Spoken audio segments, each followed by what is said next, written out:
Selamat pagi adik-adik yang dikasih oleh Tuhan Yesus Kristus. Apa kabarnya? Yuk, sebelum kita memulai aktivitas kita di hari ini, kita merenungkan sebuah firman Tuhan yang diambil dari Lukas 2. Ya.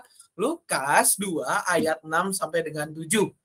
Saya akan bacakan untuk kita semua. Lukas 2 ayat 6 sampai dengan 7, demikian bunyi firman Tuhan. Ketika mereka di situ, tibalah waktunya bagi Maria untuk bersalin. Dan ia melahirkan seorang anak laki-laki, anaknya yang sulung. Lalu dibungkusnya dengan lampin dan dibaringkannya dalam palungan. Karena tidak ada tempat bagi mereka di rumah penginapan. Adik-adik yang dikasih oleh Tuhan Yesus Kristus, tentu setiap kita pasti kenal ayat Alkitab ini.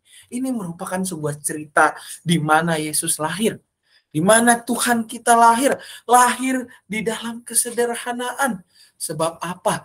Tuhan kita lahir bukan di tempat yang mewah, bukan di tempat yang indah, melainkan ia dibaringkan di dalam palungan. Sam, apa sih palungan itu? Palungan itu apa sih adik-adik? Palungan itu adalah palungan itu adalah sebuah tempat di mana biasanya domba atau ternak yang dipelihara, ternak yang dipelihara itu makan. Palungan itu biasanya menjadi tempat untuk di mana ditempatkan rumput-rumput, Lalu juga biasanya juga kalau misalnya dia bentuknya rapat itu adalah air di situ. Nah, ini secara khusus palungannya adalah palungan yang berisi rumput, tempat makan para hewan.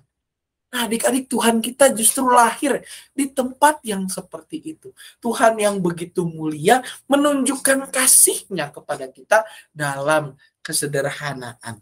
Oleh karena itu, adik-adik, marilah pada saat ini kita mempersiapkan hati kita. Mempersiapkan hati kita seperti sebuah palungan yang sederhana untuk menyambut kelahiran Tuhan kita. Dengan apa? Dengan pola hidup kita yang sederhana juga. Senantiasa bersyukur dalam kehidupan keseharian kita. Kalau kita merasa bahwa kayaknya ada yang kurang, bersyukurlah kita masih merasakan ada yang kurang. Kalau kita masih merasakan sukacita, merasa berbahagia, bersyukurlah atas segala hal yang kita rasakan itu. Karena apa adik-adik? Tuhan kita lahir di tengah kesederhanaan. Ia membuktikan kasih-Nya di dalam kesederhanaan. Dari yang begitu tinggi, ia rela menjadi sosok yang lahir dalam kesederhanaan.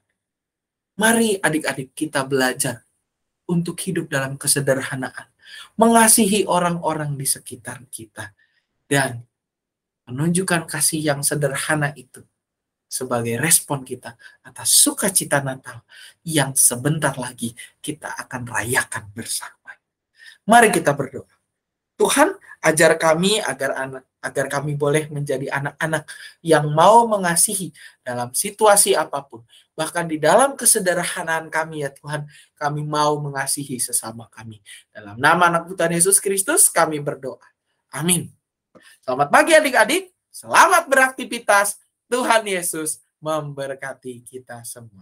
Sampai ketemu di kesempatan berikutnya.